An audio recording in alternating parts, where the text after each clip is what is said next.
When they fell, the story continued. I felt that our hopes and dreams had all but vanished, in the wreckage that spiraled down from the alien mothership, which felt like burning stars across the horizon. I saw wars as they were made, destruction as it sowed, calamity as it unfolded. For a moment, I was unable to process what had just happened. Then I saw Dubois, her men, and the mortar before me and realized, with complete and utter horror, that she'd given the order for the ship to be shot down. Beneath the colossal groan of the falling mothership, I could only think of one thing: to run. Stunned into submission by the enormity of the act that had just occurred, Asha could barely respond as I reached down and grabbed her wrist. Then as I turned and began to drag her away from the sight of what I knew would be the beginning of the Third World War. Her eyes were in the sky, her gaze set on the mothership as it continued to descend over the city. And as my grip tightened on her wrist, I wondered, for one brief moment, if we could even make it out of this alive. "Asha!" I screamed. "Asha!" She blinked, once, then twice, then turned her head slowly to face me. "What?" was all she could ask. "We have to go," I then replied. "We can't stay here."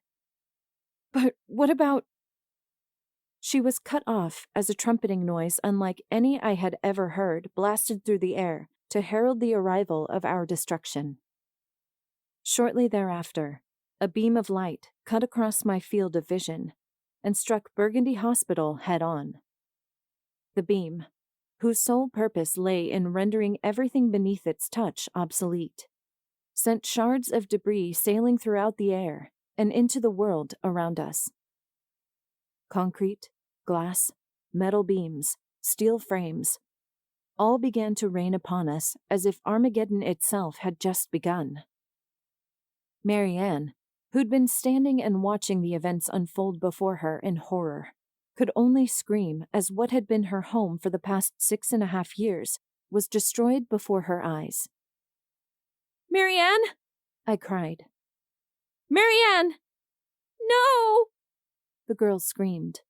No! No! No!" "We have to go," I said, taking hold of her wrist and beginning to drag her alongside Asha. "We can't stay here." "But the girl started. We—" I didn't wait for her to finish. I simply ran. The debris that continued to fall around us spelled death for whoever was unfortunate enough to not react. Those who had not been killed by the initial blast were crushed beneath falling slabs of concrete or speared by shards of metal that rained down like hailstones during a vicious storm.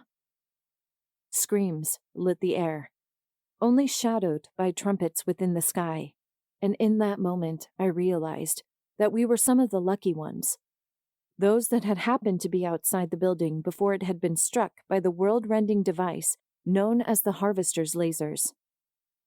As we ran, hopelessly attempting to outrun the rolling cloud of dust that had been created by the collapsing building, teardrops of glass buffeted our persons and threatened to draw blood along the exposed sections of our skin.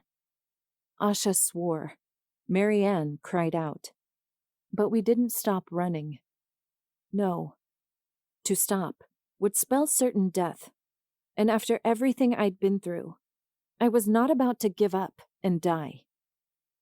So we ran, cutting across deserted streets, making our way through shadowed alleys, dodging around derelict cars and other wayward debris, while above, the harvester ships continued their frantic search for any survivors who might have escaped from Burgundy Hospital.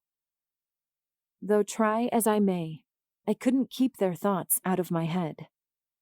"Where is she?" A voice asked. "Who?" Another replied. "Ana Mia Sofia Barrios." "I do not know."